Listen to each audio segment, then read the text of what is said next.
while ago, and I got two new keyboards because I was doing it all. It was doing mine also. It seemed to go away. Now it's come back in, and I swapped keyboards with her.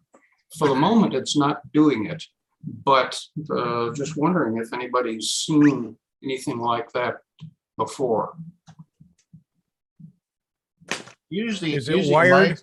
Usually, in my experience, that's a stuck key. It's not a stuck key.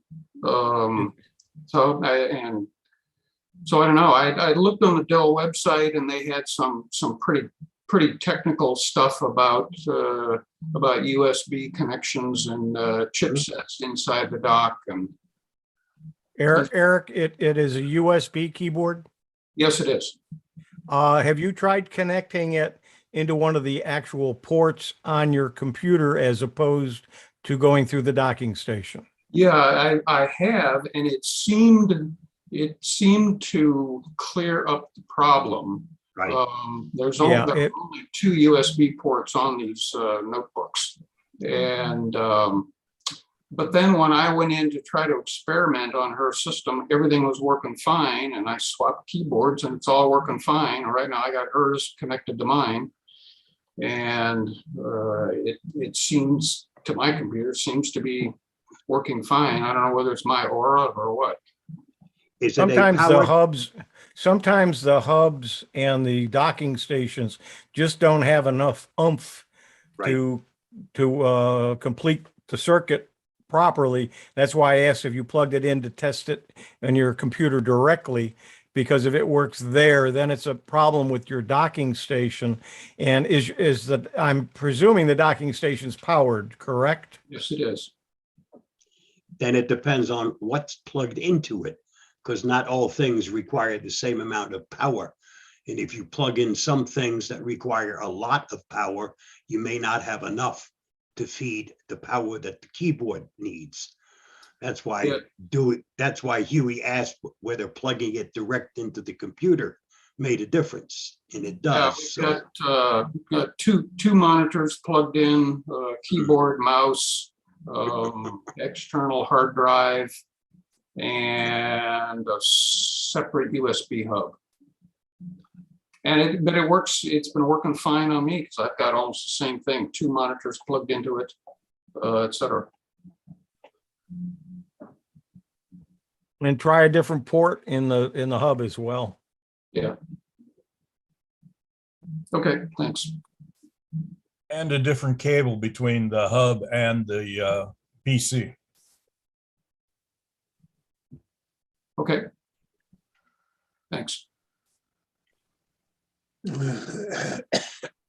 Got a couple of hands up, Ron. Carl and Jim, who's first?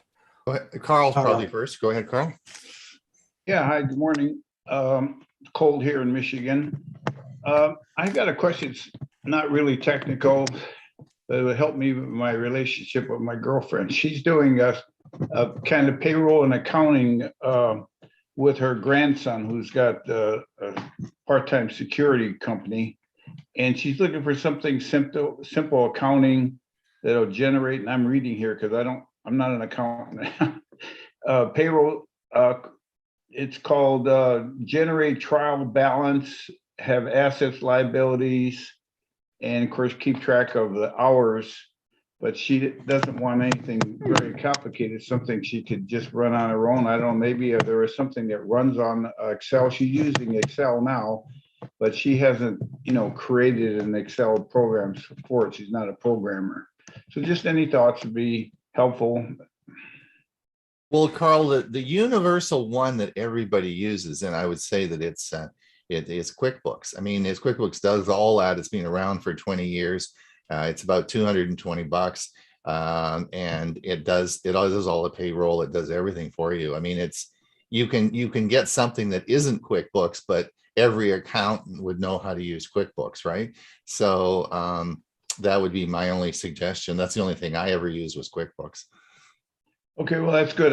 From what I did a little research, my own, almost everything is cloud-based. It's a monthly fee, and the QuickBooks runs, well, there's two versions, the $45 and $4 employee a month, and the other was $75 and $8 employee a month. Right. But that was the only thing I found, but I'll look into the purchase of it. Yeah, and you want to use the one with the payroll, because if you're going to do that, you want the payroll. So, you've got to use QuickBooks. Okay, good. Thank you. Jim, go ahead. Wondering if any of you have had any experience with Wise service or warranty. I'm still have not heard from them in a month about the fact that the Wise robot vacuum broke and it's supposed to be under warranty, and I find no way to get in touch with them. Did you call them? I don't have a number. Just go to the Wise website, look under support, and you'll find a phone number for them. And they actually talk to you and they speak English. Okay, as soon as the meeting's over, I'll give them a call. Yep. Yeah, Jim, the other thing that you might do, I assume it's probably not under warrant. I mean, it's under warranty, but maybe it's the return part of it hasn't gone, you've gone past returning it to Amazon, but you did buy it on Amazon, right? No, I bought it directly from Wise. Oh, okay. All right. Okay. Then that would be your option. Okay. Yeah. Okay. Thank you. Greg, go ahead. Hey, we bought QuickBooks for our little startup business, and we bought it for $100. Down in the States, we bought it at Office Depot for $100. But each segment you have to buy. We don't rent it. We just buy like the payroll, and then per every 10 people, then we have to pay an extra fee. Right, and that's So why it's a fee-based. It's a fee-based company. That's right. Now, I had a construction business, and we used Peachtree, and I think I paid $350 for it, but it's no longer in existence. Somebody's bought it, but it was a very simple. We could generate everything on that. But I think if you look on the internet, you'll find stuff other than QuickBooks. The problem, though, is if you get the other stuff, nobody knows how to use it. If you go to your accountant and say, gee, I'm using XYZ, and he says, what? Give me QuickBooks, right? So that's the problem. But Greg, you bring up a good point, is that when you buy QuickBooks, you have to be careful what you're buying, because you're right.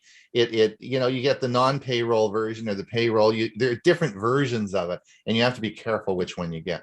So Carl, back to you and her, she needs to talk to the accountant and have the accountant suggest what to go for. Good point. Greg, that's a great point. Yes, indeed. Yes, indeed.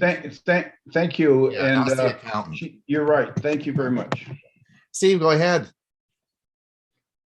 A ASUS laptop, and there's a diagnostic program called MyASUS that you can only get on the Windows Store. And up until the time the 21H1 came out, it worked fine. Now, when I try to run the MyASUS, it starts up, and about 10 seconds into it, it just disappears and crashes off the screen. I've been trying to do a diagnostic, and there's no dump files or anything. Did you try running it in compatibility mode, where you can run it I haven't been able to. There is no way to run it in compatibility mode. There's no actual executable for it. It goes to the driver directory and the controller interface, and there's no actual executable file to it. I don't know how the heck it starts up.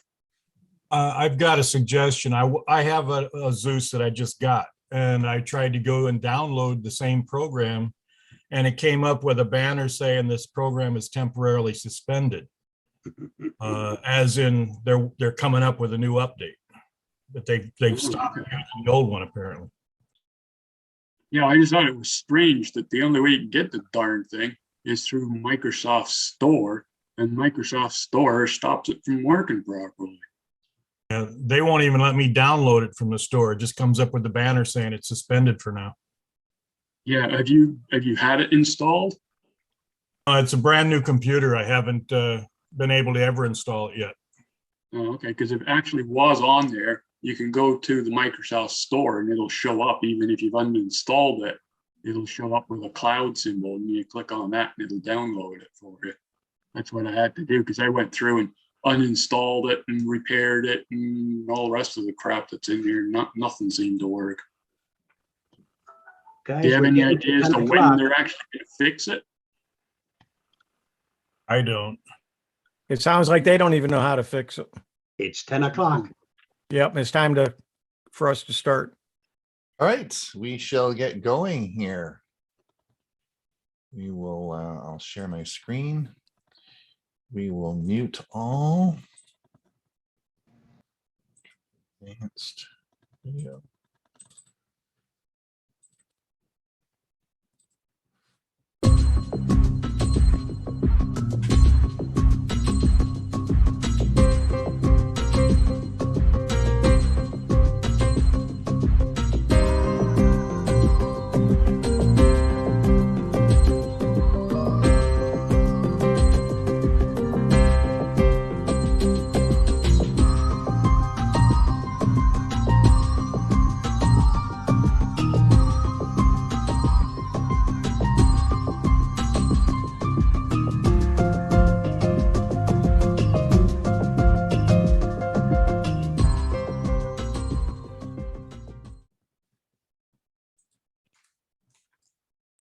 Tech for Senior, episode 94.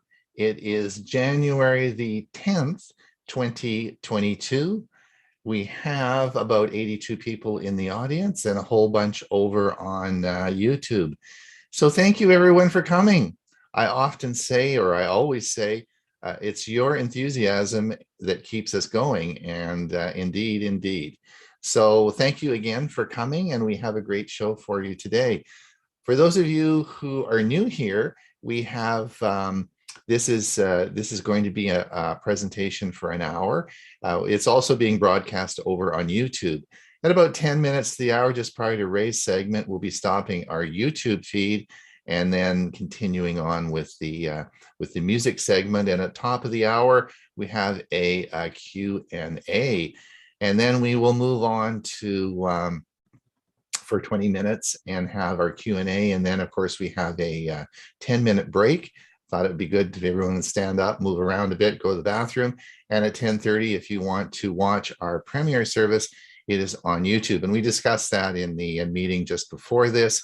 It's on our YouTube channel. And this week on the this premiere service, we will be having Michael. This is what we do is we look back a year ago, and I make up the take the videos out of our meeting a year ago. And Michael Daniels talked on streaming 2001 and how to stream and what streaming was all about. And that will be the segment, one of the segments. And then Hewie did a great talk on generating passwords. So that's very, very interesting. So both of those will be available at 10:30. It's free. You just go over there to the YouTube site, and it will be playing at 10:30.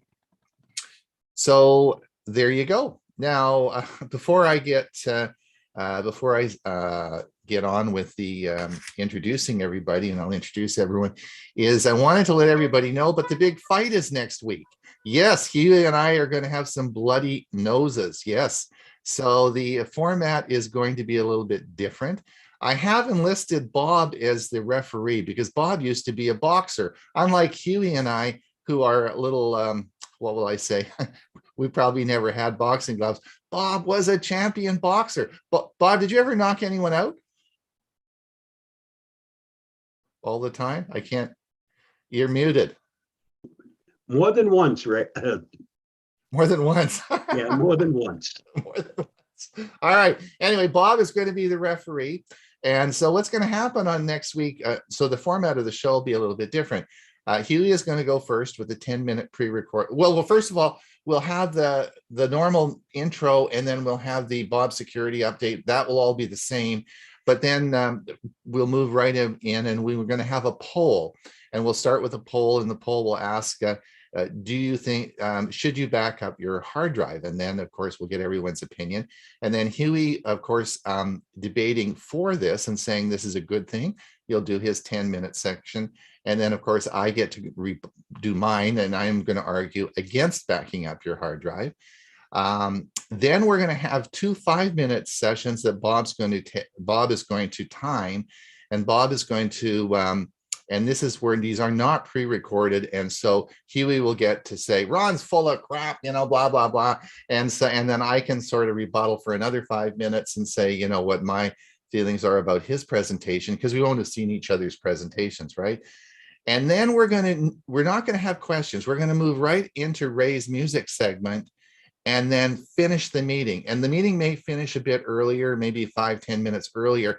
And then we'll roll that whole thing into a question and answer after that. So we want to finish the meeting, and then it'll be a question and answer. So the format will change a little bit for next week. So that's the plan, and it should be a lot of fun, I think. Of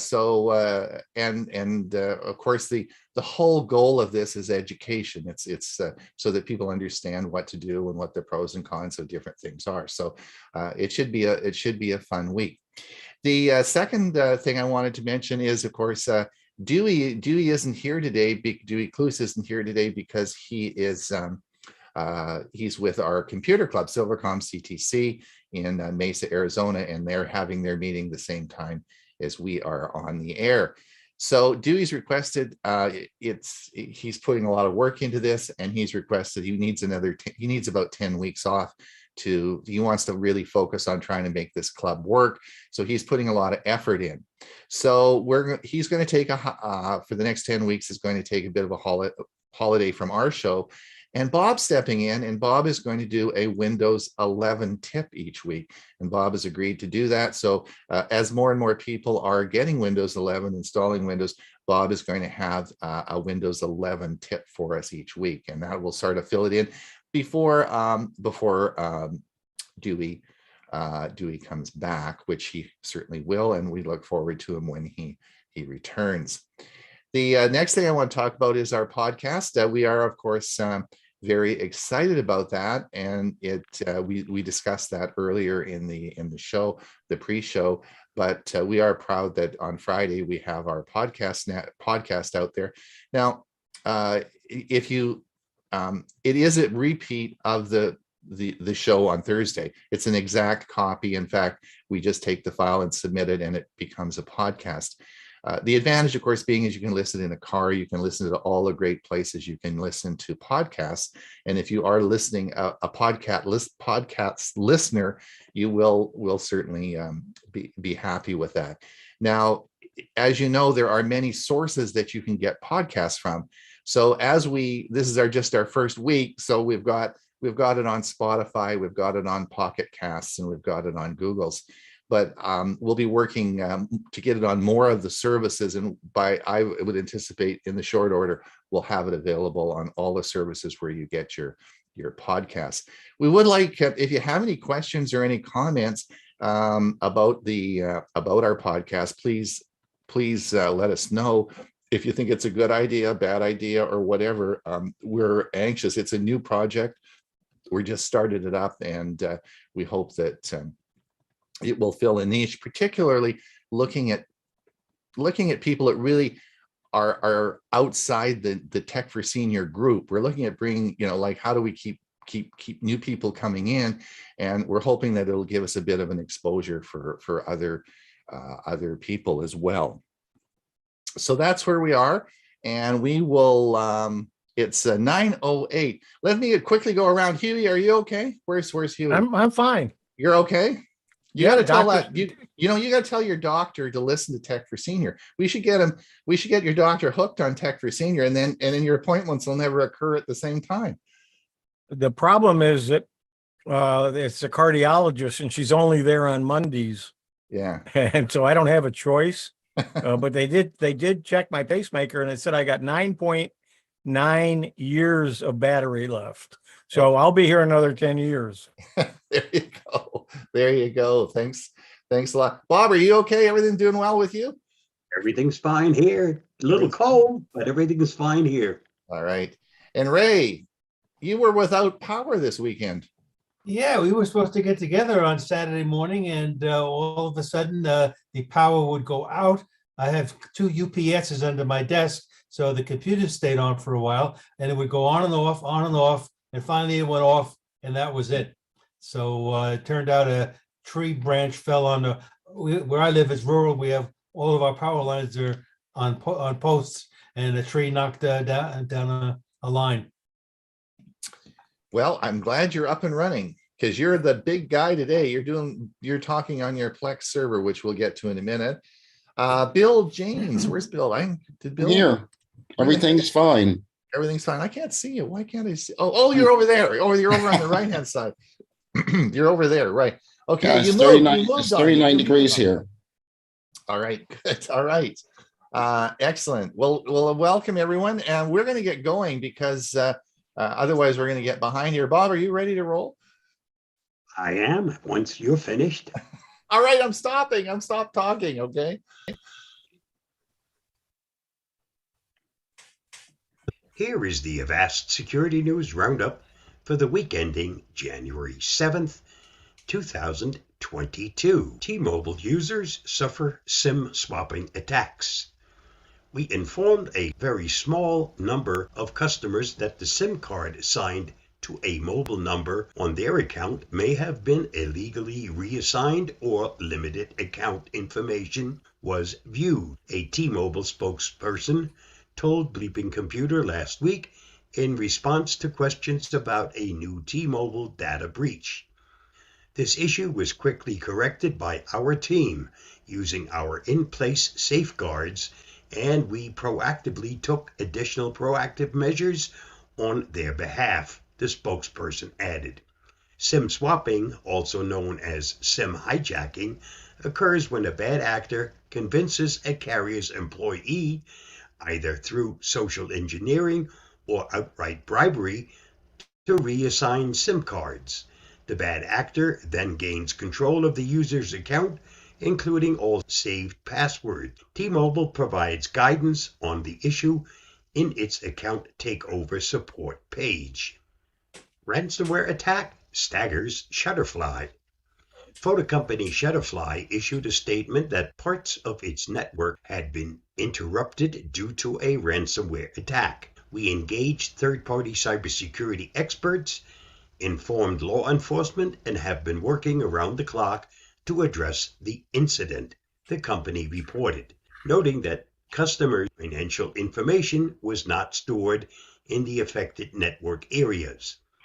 A source told Bleeping Computer, however, that a screenshot of the stolen data shows the last 4 digits of customers' credit cards. Notorious ransomware group, the Conti Gang, is behind the double extortion attacks, where files are both encrypted and stolen. If the victim doesn't pay the ransom, the gang threatens to leak the stolen data. For more on this story, see Cyber Scoop. Purple Fox malware spreads by phony Telegram installer. Researchers have found that malware posing as an installer of the messaging app Telegram is spreading the Purple Fox backdoor, a way bad actors can enter and take over the system. First discovered in 2018, Purple Fox is a sly malware with rootkit capabilities that allow it to be planted beyond the reach of security software. An extra level of sneakiness was added to these Purple Fox infections, as they were designed as a series of small file executions, tiny attacks that flew under the radar, yet ultimately added up to full infection. For more, see the Hacker News. Patch released for Y2K22 bug that disrupted email worldwide. Microsoft has provided a fix for a bug in Microsoft Exchange servers 2016 and 2019 that shut down on-premises mail delivery when the company released version 2201010001 on New Year's Eve. The bug made it impossible to interpret 2022 as a valid date. As a result, on-premises servers all over the world crashed, just as 2021 was moving into 2022. The next day, Microsoft released a patch that could be administered manually or automatically. The fixes must be performed on every on-premise Exchange server, 2016 or 2019, inside an affected organization. For more, see Ars Technica. Federal Trade Commission warns U.S. companies to protect against Log4j attacks. In a blog post, the U.S. Federal Trade Commission reminded companies that it is their legal duty to take reasonable steps to mitigate software vulnerabilities that could affect their clients' data, such as the ongoing Log4j attacks. Log4j is a logging tool that records transactions on customer activity. Recently, a serious vulnerability was discovered in the software, and attackers have been exploiting it with greater and greater frequency. The FTC intends to use its full legal authority to pursue companies that fail to take reasonable steps to protect consumer data from exposure as a result of Log4j. The FTC wrote, including guidance and tips for any company that uses Log4j software. This week's must-read on the Avast blog. The location of the website that you visit does have an impact on privacy policies. There is no general global privacy policy.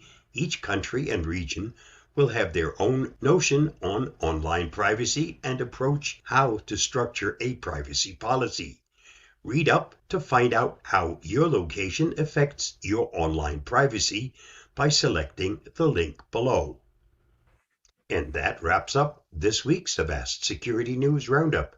Stay safe, stay secure, and I'll see you again next week. Bye-bye.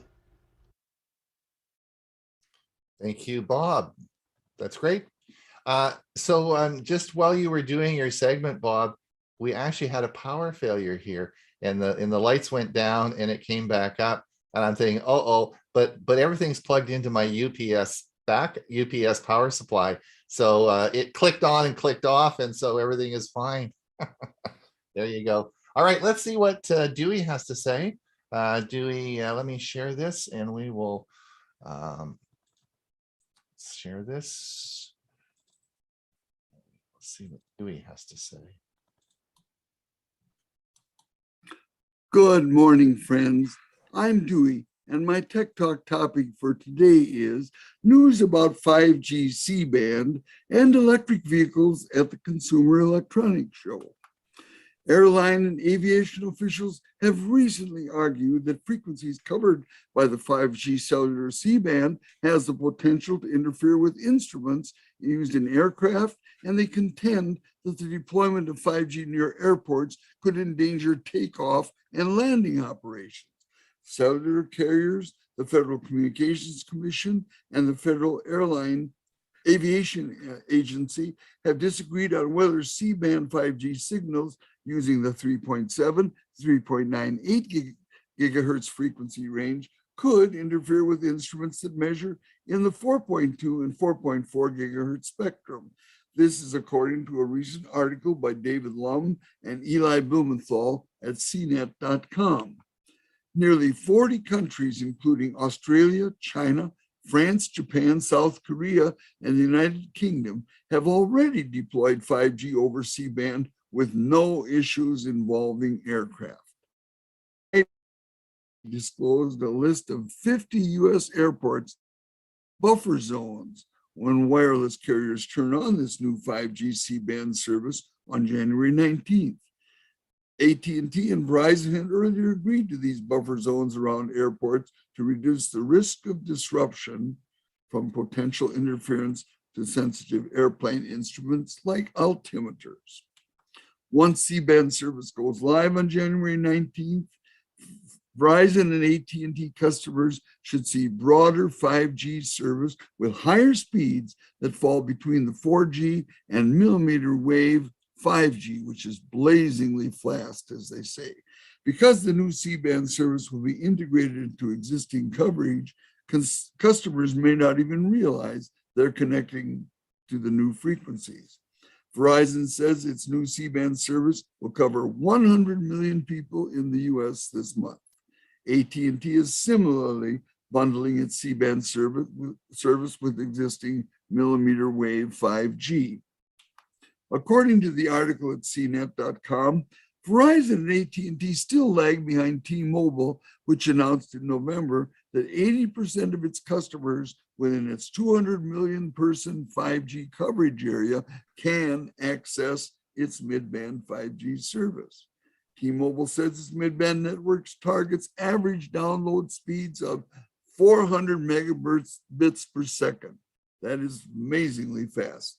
By comparison, the article's authors' first Verizon C-band testing found actual speeds ranging from 400 megabits per second up to 1.4 gigabits per second when at the actual 5G emitter unit.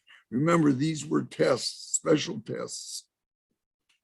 The photo at right shows a Samsung Galaxy S21 5G connected to Verizon C-band test network in downtown LA, Los Angeles, when doing a speed test inside an elevator. By the way, that's the $800 phone that Joanna and I each got free when trading in our old phones at a Verizon store here in Mesa last month, December. The highly controlled tests also showed nearly 100 megabit per second in an underground parking garage. Can you imagine that? Ultimately, C-band will fill a crucial gap in Verizon and AT&T's respective networks, but the January 19th launch day is just the beginning of a broader rollout.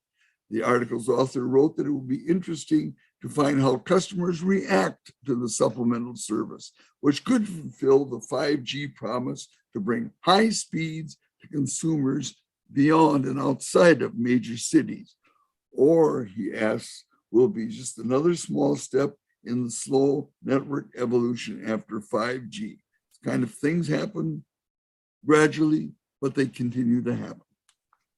Forbes.com recently reported on future electric vehicles at this year's virtual Consumer Electronics Show in Las Vegas. The Chevrolet Equinox EV is expected to arrive in showrooms in late 2023. Pricing will start in the low $30,000 range and appears to have all the makings of a very desirable family crossover. Very pretty car. Chrysler Airflow. Now, Chrysler last built a car called Airflow in 1934, but this design is definitely 21st century. Due by 2025, it'll be the first Chrysler electric vehicle and will herald a new generation of all electric Chryslers. Sony Vision S SUV electric vehicle. Wow, it's powered by a pair of 268 horsepower electric motors. And although it's not known if this car will ever be built, its design seems remarkably well thought out. And if it bears the Sony brand name, you may be pretty well assured that it will have legendary Sony quality.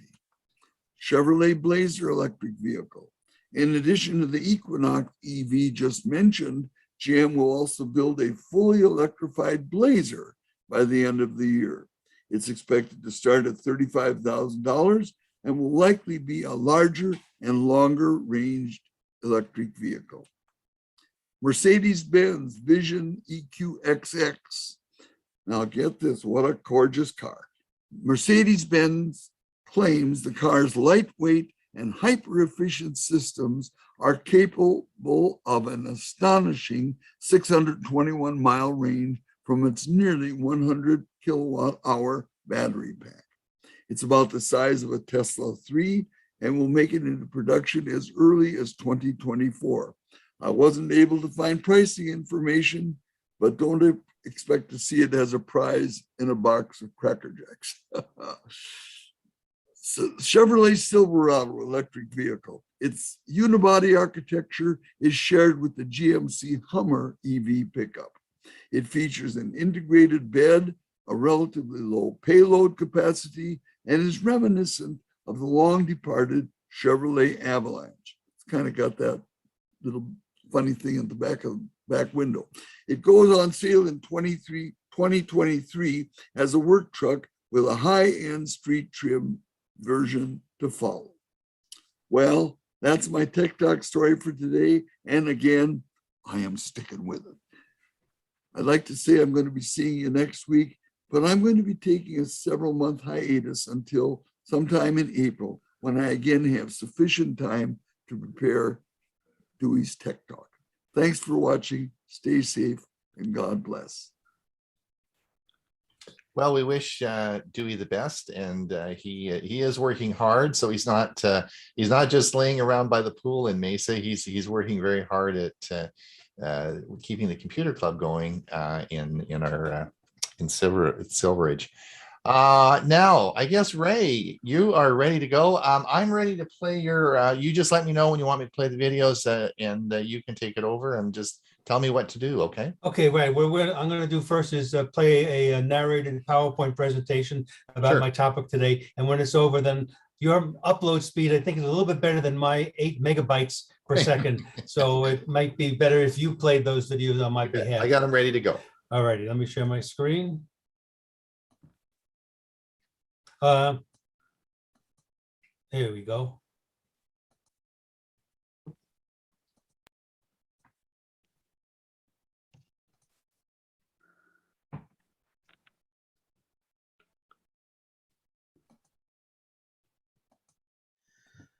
Okay, good morning, Tech for Seniors. Today we're going to do part 2 of creating a Plex server.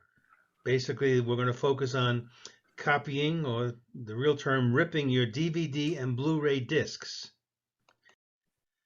Now, just a recap from part 1 that I did several weeks back. What is a Plex server, and why should you want one? Well, a Plex media server allows you to store, organize, and access all of your media from one centralized location. Now, this could include your collection of theatrical movies, which we're going to focus on today, as well as TV shows that you've obtained from DVDs and Blu-ray discs. It's also all the home movies that you may have taken over the decades. It includes the photos that you've taken over even a longer period of time and perhaps have scanned into your computer. And it's music, the audio CDs, as well as music-related performances from DVD and Blu-ray discs. So by installing the Plex app on your portable devices, you have another way to access your media collection. And Plex also provides its own streaming capability with ad-related movies and TV shows that are free to stream on any device with a Plex app. All right, so let's get started with part 2. Now, let's think about it. What are the primary reasons to copy theatrical movies from a DVD or Blu-ray disc to a Plex server? Why would you even want to do that? Well, 1, they can then be easily retrieved and played as a movie on any number of devices, televisions, of course, as well as computers, tablets, and smartphones. This can be at home or away without having to rely on using an optical drive player. You can share these movies with family members and others who may live either across town or even across the country. Hey, how about having one's movie collection backed up? Now realize most streaming services add and delete movies each month, so you can't always depend on a favorite to be available to stream for free.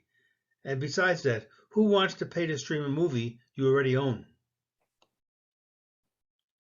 Now, I'm going to be honest with you, there are some factors I did not consider when I started ripping my DVD Blu-ray discs. First one was the time involved. Now, depending on the size of your collection, the time involved with ripping and organizing can be substantial. Many factors contribute to ripping times, including the computer specs, mainly the processor speed, and the size of your movie file. DVDs are up to 4.77 gigabytes, and Blu-rays can hold up to 25 gigabytes. And you can double these capacities for dual layer discs. So to speed up the process, I used 2 computers simultaneously and had them located in my office so the ripping could be done in the background while I was working on other type of projects.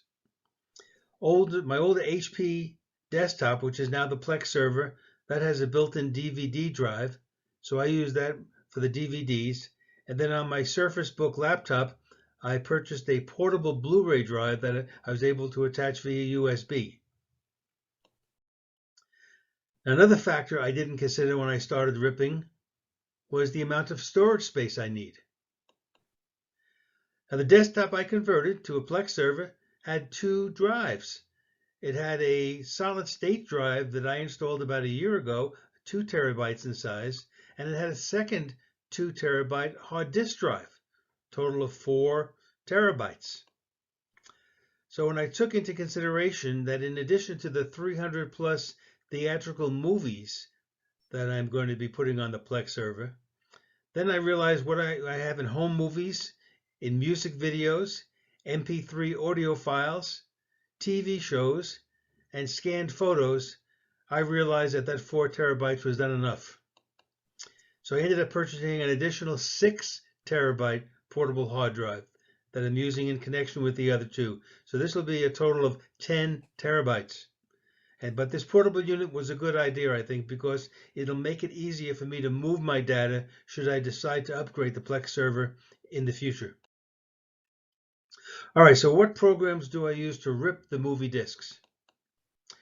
Well, the first one is called Wondershare's Video Converter. And well, they actually called it the Wondershare Uniconverter. And that was a program I purchased a couple of years back before I discovered Handbrake and MKV. So it's not inexpensive. It's $40 a year, $56 for 2 years, and $80 on the perpetual plan. But I like the program because it is really easy to use. And one feature I like, it has the ability to easily merge 2 or more videos. So if I've done a couple of videos or if I have a couple of videos that I want them to be together, I use the Uniconverter to combine them. Other features include a screen recorder and a DVD burner. But this program only works with DVDs, not with Blu-ray discs. Now, another program to rip movie discs is called Handbrake. That's their website. It's a free open source video transcoder, and that's the site that you should download it from. And when installing Handbrake, you may be asked to download and install Net 5.0 runtime, and that's okay. This program works well with DVDs, but will receive a message that it's not able to rip Blu-ray discs. Typically, I use the standard settings without the need to make any changes. And I choose the conversion format to make them into MP4s. And then there's one called MakeMKV.com. It's another free video transcoder you can download from that site, MakeMKV.com. This program works well with transcoding all types of discs, in particular Blu-ray, by keeping the data in a set of what is known as MKV files that preserve chapters as well as the video and audio tracks. Now, MakeMKV does not compress the movie file size. So some users will actually use Handbrake to convert the MKV file to a smaller size. Now that is a nice way to make them smaller, but it obviously adds to the time involved factor because it's now making this conversion a 2-step process. Now here's a comparison chart that I obtained from a website called renelab.com, RENEELAB.com, and it really succinctly explains the difference between these two popular video formats, MKV and MP4. So I'm going to just highlight the ones I've made in red. For video quality, it mentions that MKV is high quality and high definition. And that makes sense because, as we just discussed, it keeps a very large file. And MP4, it says, is a good video quality. And I'll add to the MP4 that it's widely used. And here we go, supported media player. So MKAV can be played on some mainstream media players, whereas MP4, almost all media players are supported. Mobile devices, only some for MKV, almost all for MP4. Video encoding, almost all is supported for MKV, and then most of the popular ones are for MP4. Same is true for supported audio encoding.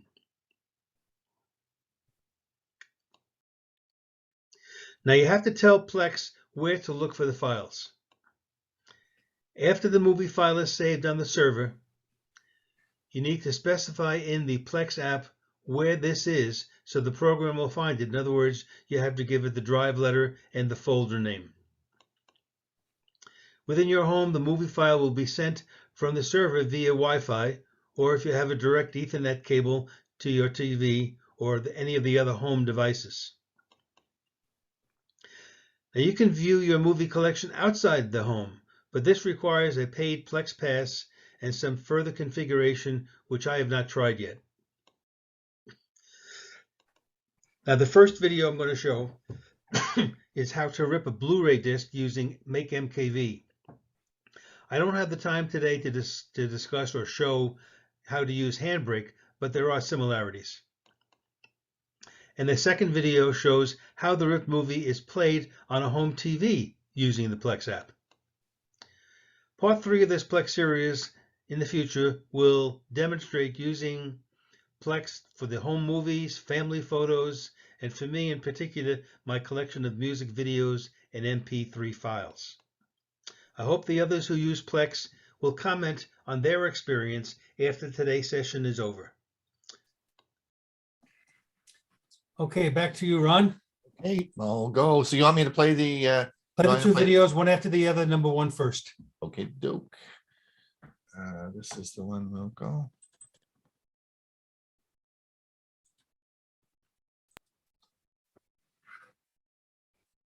Okay, with this video clip, I'm going to demonstrate how to use a free software called Make MKV,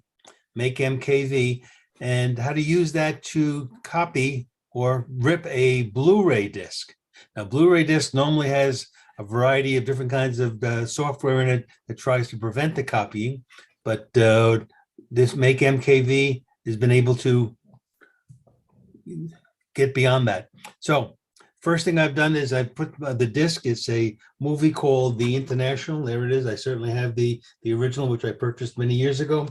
And I put the Blu-ray disc in my Blu-ray player. And I'm going to click on and looks like actually little disc inside of a player. And that is MKV about to start. And it's going to analyze the disc. And it's going to look at all the different aspects of it, and it's going to decide what it needs to keep and what it doesn't need to keep.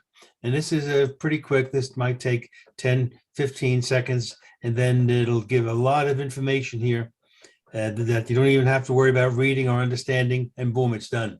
So what it's showing here is all the different chapters that are involved. Now, the first line here is the name of the movie, came out in 2009, 20 chapters, 31.5 gigabytes. Yes, these Blu-rays are going to always be large files. And then the ones following it are either megabytes or small. And this could be previews of something. This could be commentary. So the only one I'm really interested usually is the first one, particularly when it has, the full number of chapters in the file. So I'm going to start at the bottom and just uncheck all of these. I wish they had the one button that either checks everything or unchecks everything, but maybe that'll come in a future edition of make MKV. So I'm just about to, okay. So now I've unchecked all the other ones that we don't need. And I'm going to open up the first one though, the one that I will be ripping, to see what it includes. Now, certainly I want the video, surround sound. And then it has different kinds of audios in foreign languages. So there's one here in French, which we really don't need. And these other in Spanish and Portuguese. Going to keep English subtitles, absolutely. The English, now we're getting to subtitles in other languages. Again, I barely speak English, so I'm anything that's French or Spanish or Portuguese or any of these other European languages for subtitles, I will never be using them. So why go to the trouble of copying them? It's better not to make the file as big. So I'm eliminating all of these. The last one here says attachment is the JPEG, and it's probably a cover art of some kind. I'm going to add a check mark to that just so we can have that. All right, so now we've done and checked the ones I want. I'm going to close this up again. So it's really just this one with all the chapters, 31.5 gigabytes. I'm going to now click over here where it says make MKV. And it's telling me that, and I did this once before. It's telling me that we want to overwrite it. Yes, I do want to overwrite that existing file that I'm saving to my C drive. And I can hear the disk drive moving, and it's reading more information. And you can see it's analyzing it further. And then it's going to begin the saving to an MKV file. Now, this could take a while. This could take, well, I'll tell you how much it takes at the end, but I'm not going to have you sit through it. For now, I'm going to pause the video, and then when this is completed, when there's green bars going all the way across here, then I will come back and we'll continue it. Okay, we're done. We've finished with the Make MKV. It is took about an hour to do that movie, just a little bit under, and now it's been saved. So let's take a look. I'm going to open up File Explorer where I know it was saved, and there it is, the International 2009, 24.7 gigabytes. So we can see it went from 31.5 down to 24.7. So we did save some space. And if I double click on it, it's going to be opened. And if I play an hour and 58-minute movie, if I double click on it, it'll start to play. I'm not going to go through much of it. I'm going to just a little bit of the opening credits, and that is going to be fine. I'm going to close that down now. I'm going to stop sharing, and I'm back. And so that's how you take with using Make MKV, a Blu-ray disc. And now I have that file saved on my computer, and now I'm going to put it on my new server, my Plex server, and then link it to the right file. And so I will show you later how this movie will appear on the TV. Thank you very much. Stay tuned for the next part. Okie doke. I'm just going to stop the share. Just give me a second. I just want to see, because the second one is right. Just a minute, because I have to play this.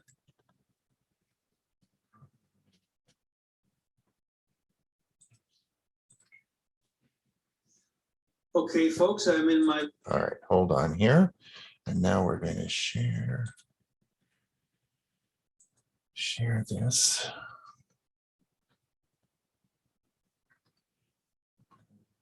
Share the sound. Okay, this should work now. Can you see that right? Yes. Okay, good. All right. All right, here we should go. Okay, folks, I'm in my living room now in front of my TCL television.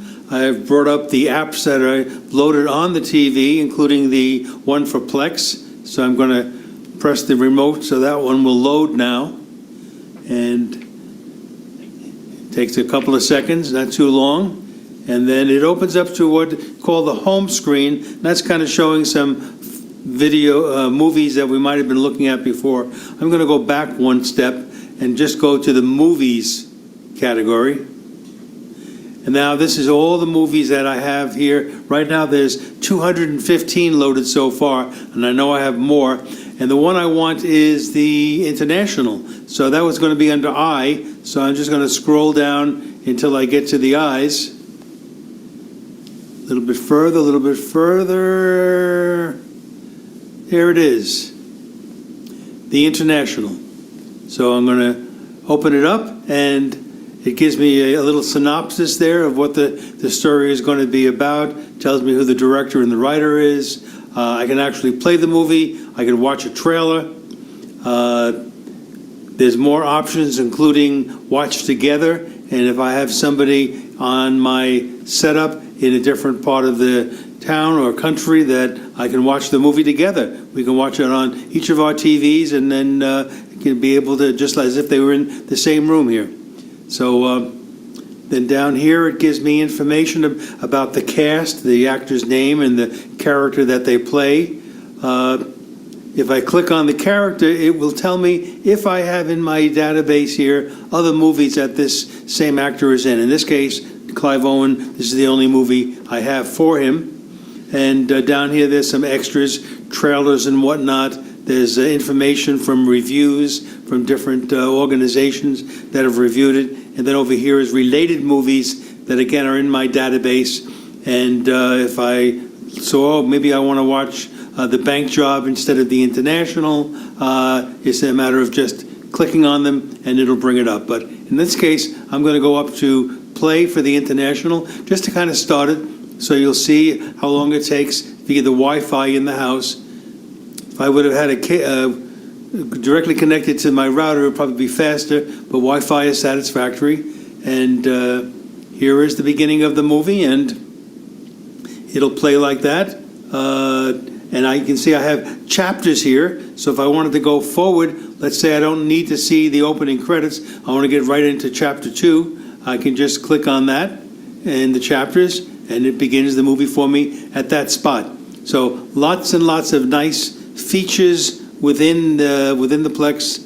I'm going to go back now, and I'm done watching this movie. So I'm going to close this down. So that's exactly how easy and simple it is for the ability to take a movie on a disc, copy it to your Plex server, and then connecting the server with your TV, you can play them. I'm going to stop now.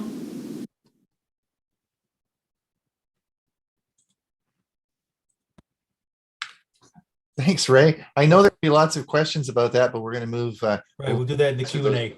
Yeah, we'll do that in the Q&A. All right. I'm going to just hold on a second here. We will get this out here. All right. Let me get on with my video for you today. And we'll go to video. And we will do...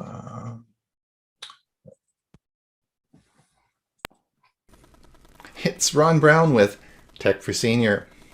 COVID and your smartwatch. This week I've been watching the news and have seen so many people standing in line for hours only to be turned away and told to self-monitor at home. They were waiting for all that time for a test. This is very frustrating, and wondered, as a retired physician who writes a lot of articles about smartwatches, if I could help. I own the Fitbit Sense and the Galaxy Watch 4 smartwatches, but I've reviewed many more, including the Apple Watch. I looked at the clinical research and came up with 5 tips to help you figure out if you have COVID. So maybe these tips will be helpful. Let's have a look. Smartwatches and other wearable devices can help spot the coronavirus infection days before an individual is diagnosed. So let's look at how this works. Oh, by the way, don't forget the like and subscribe thing. We really appreciate it, and it helps keep us continuing to make great videos. So with the incredible pressure that's being placed on healthcare systems today, we are having huge problems testing everybody. As you know, there's the rapid antigen test or the PCR. But we're seeing huge lineups with people waiting only to be told to go home and monitor your symptoms. So how does the smartwatch help with this? Well, the smartwatch has been monitoring bodily functions for quite a while now. And let's look at what we actually monitor. So my best knowledge is with, of course, the Apple Watch and the Fitbit Sense, which I own, and the Galaxy Watch 4. Now, what we measure with your watch is we measure your heart rate variability. We'll talk a little bit about that. Your respiration rate, your oxygen level, temperature, sleep, and blood pressure. All these parameters we can measure through your smartwatch. Or sometimes even a ring. We might even talk about that a bit later as well. So this is data that we collect from your body and record it through sensors in the watch. All right, there are 4 measurements that your smartwatch makes that may help diagnose whether you have COVID or not. And we're going to look at these, and these are backed up by some research articles. One is temperature. The second is heart rate variability. The third is respiration rate. And the fourth is heart rate. Now, the Apple Watch and the Galaxy Watch 4 don't measure your temperature, but the Fitbit Sense does, and a lot of smartwatches do. What we're really talking about here is not intermittent temperature measurement, such as if you were through the day, you thought you might have a bit of a fever and you push a button. But the University of California research looked at continuous temperature measurements, such as the smartwatch, the Fitbit Sense does, is it measures your temperature for 8 hours through sleep overnight and tells you if you've had any change in your temperature. They looked at continuous temperature monitoring and see if it would give us a clue as to whether you would have an infection or not. Let's look at how this works. All right, the Fitbit Sense uses a dedicated sensor to estimate your skin temperature variation each night. When you wear a compatible Fitbit device to sleep, it checks your skin temperature every minute. When the Fitbit app has at least 3 nights of temperature data, it estimates what your personal baseline temperature is. So here's an example of my smartwatch and my temperature assessment. You'll see on the right side, it gives me a graph of what my temperature was, an average of each night. And this was it was probably a year ago. I felt well, and you'll see on the Thursday, my temperature did go up a little bit. Whatever the reason for that was, I don't know, but this gives you an average graph of what your temperature would be each night based on the 8 hours when you sleep. And that's why it's important, because of most of these health monitoring applications on watches measure it overnight. So it's important to wear your watch through the nighttime. And this is something that I want you to keep a close watch on for the following reason. I want to tell you about a friend of mine who was triple vaxxed. He had a negative PCR and then within a week had a positive PCR. Now, when we looked back at what happened through the week, he was monitoring his temperature every night. And if you see on the graph here, you'll see that on the Thursday night, there was certainly a peak elevation in his temperature that he didn't know, a subclinical elevation of the temperature. He actually was wearing an Oura ring. This is a device you wear on your ring finger, and it, of course, continually measures his temperature. He had no symptoms whatsoever, but did develop a clinical COVID infection.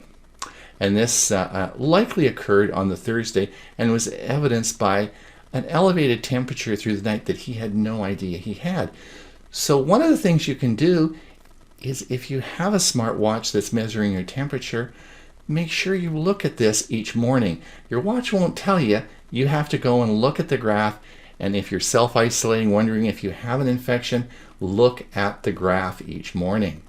All right, the second thing I want to talk about is heart rate variability. Now, most of you know about heart rates. In other words, your heart speeds up or your heart slows down. But heart rate variability is the interval between heartbeats.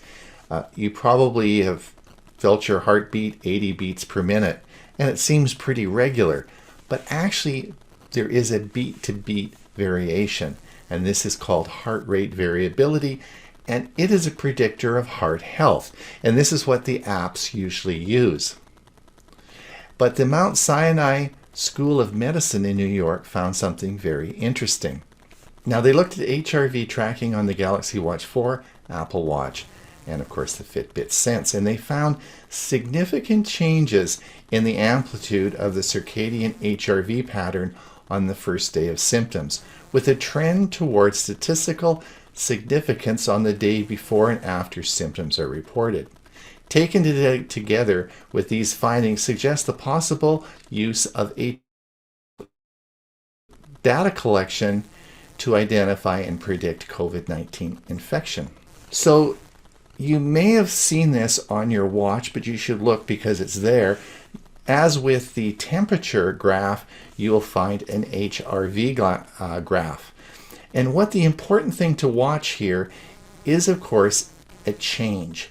If you see that your HRV is, and it should be roughly the same level, if all of a sudden you see it going way up or way down, in conjunction with a spike in your temperature, then this can in fact be a clinical COVID infection. So in this Italian study, we were able to see a specific respiratory rate increase that was able to detect the COVID infection prior to symptoms occurring. And this study at the University of Stanford showed that an elevated heart rate could certainly identify a COVID-19 infection. So let's put these all together and see what we might see. So let's look at these warning signs from the Fitbit study. They looked at breathing rate, and heart rate variability. And as you can see in this study, it went from a very normal level into a wildly abnormal level. And this likely was the culmination of a COVID infection. But subclinical, and the person didn't know they had it. So by watching your smartwatch and paying attention to the app, you physically have to go there each day and look at these parameters. This may give you a clue as to an infection. So in summary, there are 4 things that we want you to measure. And if you're at home and you're doing self-isolation and you feel fine, these are things that you can look at on your smartwatch. Have a look at them and see if it's helpful. So the last tip will be, will smartwatches be able to diagnose a COVID infection? And that is a very interesting prospect, of which there are about 3 studies, large studies that have been done. And by measuring those indices that we talked about, we can create an algorithm that's about 85% accurate, which just isn't quite enough to be clinical significant. So we're pretty close, and it's going to come. And I think that very shortly we will see the ability of these devices to accurately predict a COVID infection, but not there quite yet. Well, it's Ron Brown with Tech for Senior, COVID and your smartwatch. Right. So Ray, are you ready to roll? I'm back. You're back. Well, let me just say goodbye to those people over on our YouTube channel. Thanks for coming. We have what have we got? 84 people. So we still have lots of room over here. If you want to pop over onto our Zoom meeting, you can participate in the Q&A. But we'll be stopping our YouTube feed right now, and hopefully we see YouTubers next week, same time, same place. Okay, Ray.